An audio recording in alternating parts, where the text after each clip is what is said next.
Hi hello ನಮಸ್ತೆ. ಇದು Saturday log ಆಗಿರುತ್ತೆ. ಬೆಳಗ್ಗೆನೇ ಬಾಕಲ್ಗೆಲ್ಲ ರಂಗೋಲಿ ಬಿಟ್ಬಿಟ್ಟು ಬಂದು ಈ ಗ್ರೀನ್ ಟೀ ಮಾಡ್ಕೊಂಡು ಕುಡಿಯೋಣ ಅಂತ ಗ್ರೀನ್ ಟೀಗೆ ಇಟ್ಟಿದ್ದೆ. ಇವತ್ತು ಕಾಫಿ ಟೀ ಅಥವಾ ದ್ರಾಕ್ಷಿ ನೀರು ಅದೆಲ್ಲ ಏನಿಲ್ಲ, ಬರೀ ಗ್ರೀನ್ ಟೀ ಅಷ್ಟೇ. ಗ್ರೀನ್ ಟೀ ಕುಡಿದ್ಬಿಟ್ಟು ಹಿಂದೆ ಟಿಫನಿಗೆ ರೆಡಿ ಮಾಡಬೇಕಾಯಿತು. ಬೆಂಡೆಕಾಯಿ ಪಲ್ಯ ಮಾಡಿಬಿಟ್ಟು ಸಿಂಪಲಾಗಿ ಬೆಂಡೆಕಾಯಿ ಪಲ್ಯ ಮಾಡಿಕೊಂಡು ಅದ್ರ ಜೊತೆ ಚಪಾತಿ ಮಾಡ್ಕೊಳ್ಳೋಣ ಅಂತ ರೆಡಿ ಮಾಡ್ಕೊತಾ ಇದ್ದೆ. ಎಣ್ಣೆ, ಹಸಿಮೆಣಸಿನ್ಕಾಯಿ, ಕರ್ಬೇವಿನ ಸೊಪ್ಪು, ಈರುಳ್ಳಿ, ಸಾಸಿವೆ ಬೇಕಾದ್ರೆ ಹಾಕ್ಕೊಳ್ಳಿ, ನಾನೇನು ಸಾಸಿವೆ ಹಾಕಿಲ್ಲ. ಟೊಮೊಟೊ ಇಷ್ಟನ್ನು ರೋಸ್ಟ್ ಆಗ್ತಿದ್ದಂಗೆ ಇದು ಬೆಂಡೆಕಾಯಿ ಹಚ್ಚಿರೋದನ್ನು ಸ್ವಲ್ಪ ಉದ್ದುದಕ್ಕೆ ಹಚ್ಕೊಂಡ್ರೆ ಚೆನ್ನಾಗಿರುತ್ತೆ. ಬೆಂಡೆಕಾಯಿ ಹಚ್ಚಿರೋದು ಹಾಕ್ಬಿಟ್ಟು ಸ್ವಲ್ಪ ಚಿಲ್ಲಿ ಪೌಡ್ರು, ಒಂಚೂರು ಗರಂ ಮಸಾಲ, ಸ್ವಲ್ಪ ಬೆಳ್ಳುಳ್ಳಿ ಶುಂಠಿ ಪೇಸ್ಟು ಮತ್ತು ರುಚಿಗೆ ಎಷ್ಟು ಬೇಕೋ ಅಷ್ಟು ಉಪ್ಪು, ಸ್ವಲ್ಪ ಎಲ್ಲೋ ಪೌಡ್ರ್ ಹಾಕಿದ್ರೆ ಬೆಂಡೆಕಾಯಿ ಪಲ್ಯ ರೆಡಿಯಾಗಿ ಹೋಗುತ್ತೆ. ತುಂಬ ಬೇಗ ಕೂಡ ಮಾಡ್ಬೋದು, ತುಂಬ ಟೇಸ್ಟಿಯಾಗೂ ಕೂಡ ಇರುತ್ತೆ. ನಮ್ಮ ಮನೇಲಿ ಎಲ್ಲರಿಗೂ ಇಷ್ಟ ಮತ್ತು ಮಕ್ಕಳಿಗೂ ಕೂಡ ಇದು ಒಳ್ಳೆಯದು. ಮತ್ತು ಇವತ್ತಿನ ಬೆಳಗಿನ ಟಿಫನ್ಗೆ ನಾನು ಬೆಂಡೆಕಾಯಿ ಪಲ್ಯ ಮಾಡಿ ಚಪಾತಿ ಮಾಡಿದ್ದೆ. ಆಮೇಲೆ ಇವತ್ತು ಬೇಗ ಬರ್ತಾರಲ್ಲ ಮಕ್ಕಳು, ಹಾಗಾಗಿ ಅವರಿಗೆ ಸ್ನ್ಯಾಕ್ಸ್ ಏನಾದರೂ ಮಾಡಬೇಕು ಅಂತ ಅಂದ್ಬಿಟ್ಟು ಬೆಳಗಿನ ಟಿಫನ್ಗೆ ಎಲ್ಲರಿಗೂ ಟಿಫನ್ ಎಲ್ಲ ಮಾಡಿಕೊಟ್ಬಿಟ್ಟು ನಾನು ಸ್ನ್ಯಾಕ್ಸಿಗೆ ಏನು ಮಾಡಬೇಕು ಅಂತ ಯೋಚನೆ ಮಾಡಿಬಿಟ್ಟು ಬನ್ನಿಂದ ಗುಲ್ಕನ್ ಬನ್ನು ಮತ್ತು ತ್ರಿವೇಣಿ ಅಂತ ಮಾಡ್ತಾರೆ ಇಲ್ಲಿ ವಿಲ್ಸನ್ ಗಾರ್ಡನಲ್ಲೆಲ್ಲ, ತ್ರಿವೇಣಿ ಅಂತ ಅದು ಮಾಡಿದೆ. ಇವಾಗ ಗುಲ್ಕನ್ ಬನ್ನಿಗೆ ನಾನು ಏನೇನು ಮಾಡ್ತಾಯಿದ್ದೆ ಅಂದರೆ ಬೆಣ್ಣೆ ತೊಗೊಂಡು ಫಸ್ಟು ಬೆಣ್ಣೆನ ಕ್ಲೀನಾಗಿ ಪೂರ್ತಿ ಬೆಣ್ಣೆ ಹಚ್ಕೊತೀನಿ. ಈ ಥರ ಬನ್ನನ್ನ ಕಟ್ ಮಾಡ್ಕೊಬೇಕು. ನಾನು ಮೊದಲೇ ಕಟ್ ಮಾಡಿ ಇಟ್ಟಿದ್ದೆ. ಈ ಥರ ಕಟ್ ಮಾಡಿಬಿಟ್ಟು ಬೆಣ್ಣೆ ಹಚ್ಬಿಟ್ಟು ತುಂಬ ಟೇಸ್ಟಾಗಿರುತ್ತೆ, ಸಖತ್ತಾಗಿರುತ್ತೆ ತಿನ್ನಬೇಕಂತ ಅಂದರೆ. ನನ್ನ ಮಗಳು ಬರ್ತಿದ್ದಂಗೆ ಅಮ್ಮ ಹೊಟ್ಟೆ ಹಸು ಅಂತ ಅಂದ್ಲು. ಇವತ್ತು ಏನು ಮಾಡಿಲ್ಲ ಕಣಮ್ಮ ಅಂತಂದೆ. ಆಮೇಲೆ ಅವಳಿಗೆ ಅಂತಲೇ ಈ ಗುಲ್ಕನ್ ಬನ್ನು ಮತ್ತು ತ್ರಿವೇಣಿ ಮಾಡಿಕೊಟ್ಟೆ.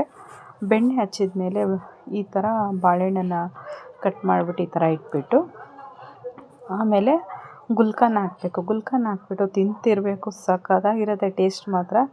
ನನ್ನ ಮಗಳು ಇನ್ನೂ ಒಂದು ಬೇಕಮ್ಮ ಅಂತಿದ್ಲು, ಅಷ್ಟು ಚೆನ್ನಾಗಿತ್ತು ಗುಲ್ಕನ್ ಬನ್ನು. ಇದು ತುಂಬ ಓವರ್ ಹೀಟಾಗಿರುತ್ತೆ ನೋಡಿ ಆ ಥರ. ಮತ್ತು ಬಾಯಲ್ಲೆಲ್ಲ ಗುಳ್ಳೆ ಆಗಿರುತ್ತಲ್ಲ, ಬಾಯಿ ಒಳಗಡೆ ಹೀಟ್ ಗುಳ್ಳೆ ಆಗಿದ್ದರೆ ಅದಕ್ಕೂ ತುಂಬ ಒಳ್ಳೆಯದು. ಓವರ್ ಹೀಟಾಗಿದ್ದರೆ ಹೀಟ್ ಕೂಡ ಕಮ್ಮಿ ಆಗುತ್ತೆ. ಅದಕ್ಕೋಸ್ಕರ ಗುಲ್ಕನ್ ಬನ್ನ ತಿಂತಾರೆ. ಮತ್ತು ರೋಡ್ ಸೈಡಲ್ಲೆಲ್ಲ ಕೂಡ ಮಾರ್ತಾರೆ. ಮತ್ತು ವಿಲ್ಸನ್ ಗಾರ್ಡನಲ್ಲಿ ತ್ರಿವೇಣಿ ಅಂದರೆ ವಿಲ್ಸನ್ ಗಾರ್ಡನ್ಗೆ ಹೋಗೋ ರೋಡಲ್ಲಿ ತ್ರಿವೇಣಿ ಅಂದ್ರೇ ಫೇಮಸ್ಸು. ಅದ್ರ ಜೊತೆ ಅದಾದಮೇಲೆ ತ್ರಿವೇಣಿ ಅಂದರೆ ಇದೇನೆ, ಎಲ್ಲರಿಗೂ ಆಲ್ಮೋಸ್ಟ್ ಗೊತ್ತಿರುತ್ತೆ. ಗೊತ್ತಿಲ್ಲದೆ ಇದ್ದವ್ರಿಗೆ ಐಸ್ ಕ್ರೀಮು ಮತ್ತು ಡ್ರೈ ಜಾಮೂನ್ ಕೂಡ ಹಾಕ್ತಾರೆ. ಜಾಮೂನ್ ಒಂದು ಹಾಕ್ತಾರೆ. ನಾನೇನು ಗುಲಾಬ್ ಜಾಮೂನ್ ಏನು ಹಾಕಿಲ್ಲ, ಐಸ್ ಕ್ರೀಮ್ ಹಾಕ್ಕೊಂಡಿದ್ದೀನಿ. ಇದಕ್ಕೆ ಸ್ವಲ್ಪ ಬೆಣ್ಣೆ, ಬಾಳೆಹಣ್ಣು, ಗುಲ್ಕನ್ನು. ಇದಕ್ಕೆ ಬನ್ ಹಾಕಲ್ಲ ಅಷ್ಟೇ, ಐಸ್ ಕ್ರೀಮ್ ಹಾಕ್ತೀವಿ ಅಷ್ಟೇ. ಅದಕ್ಕೆ ಬನ್ ಹಾಕಿ ಇದು ಮಾಡ್ತೀವಿ, ಅಷ್ಟೇ ವ್ಯತ್ಯಾಸ. ಬೆಣ್ಣೆ ಮತ್ತು ಐಸ್ ಕ್ರೀಮು, ಬಾಳೆಹಣ್ಣು, ಗುಲ್ಕನ್ನು. ಇದು ಕೂಡ ತುಂಬ ಟೇಸ್ಟಾಗಿರುತ್ತೆ, ಸಕ್ಕತ್ತಾಗಿರುತ್ತೆ. ಇವತ್ತು ನನ್ನ ಮಗಳು ಸ್ಕೂಲಿಂದ ಬೇಗ ಬರ್ತಾಳಲ್ವ ಶನಿವಾರ, ಹಂಗಾಗಿ ಅವಳಿಗೋಸ್ಕರನೇ ರೆಡಿ ಮಾಡಿಕೊಟ್ಟೆ. ಆಮೇಲೆ ಅವಳಿಗೆ ಹೇಳ್ದೆ ಇವತ್ತು ಬರ್ತಿದ್ದಂಗೆ, ಇವತ್ತು ನಾನೇನು ಅಡುಗೆ ಮಾಡಿಲ್ಲಮ್ಮ, ನೀನೇ ನನಗೆ ಏನಾದರೂ ನೀನು ಮಾಡ್ಕೊಡ್ತೀನಲ್ಲ, ಇವತ್ತು ನೀನೇ ನನಗೆ ಏನಾದರೂ ಸ್ಪೆಷಲಾಗಿ ಮಾಡ್ಕೊಡ್ಬೇಕು ಅಂತ ಅದು ಮಾಡ್ತಿದ್ದೆ. ನನಗೇನೋ ಸ್ಪೆಷಲಾಗಿ ಮಾಡ್ಕೊಡಮ್ಮ ಅಂತಂದೆ. ಕುತ್ಕೊಂಡು ಏನೇ ಇತ್ತು ಅಂತ ನೋಡ್ತಿದ್ದೆ. ಬೇಕಲ್ಲ, ಸುಮ್ಮನೆ ಇವತ್ತು ಬೇಗ ಬಂದಿದ್ದಾರೆ ಅನ್ನೋ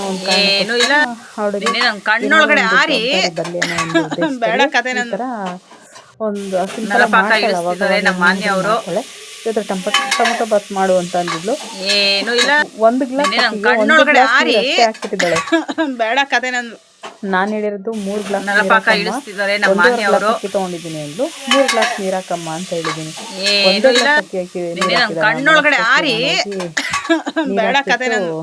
ರುಚಿಗೆ ಎಷ್ಟು ಬೇಕು ಉಪ್ಪು ಕ್ಲೋಸ್ ಮಾಡಿಬಿಟ್ಟು ಬಂದ್ವಿ. ಅದು ತುಂಬ ಚೆನ್ನಾಗಿ ಮಾಡಿದ್ಲು.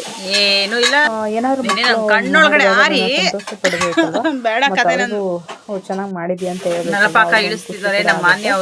ಹಂಗಾಗಿ ಇವತ್ತಿನ ದಿನ ಹೀಗಿತ್ತು. ಟೊಮೊಟೊ ಚೆನ್ನಾಗಿ ಮಾಡ್ತಾಳೆ. ಸಣ್ಣ ಪುಟ್ಟ ಅವಳಿಗೆ ಇಂಟ್ರೆಸ್ಟ್ ಇದ್ರೆ ಮಾತ್ರ ಚೆನ್ನಾಗಿ ಅಡುಗೆ ಮಾಡ್ತಾಳೆ.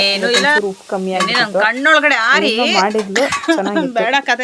ಇವತ್ತಿನ ದಿನ ಹೀಗಿತ್ತು. ನಿಮಗೆಲ್ಲ ಇಷ್ಟ ಆಗಿದೆ ಅನ್ಕೋತೀನಿ. ದಯವಿಟ್ಟು ಲೈಕ್ ಮಾಡಿ, ಶೇರ್ ಮಾಡಿ, ಸಬ್ಸ್ಕ್ರೈಬ್ ಆಗಿ.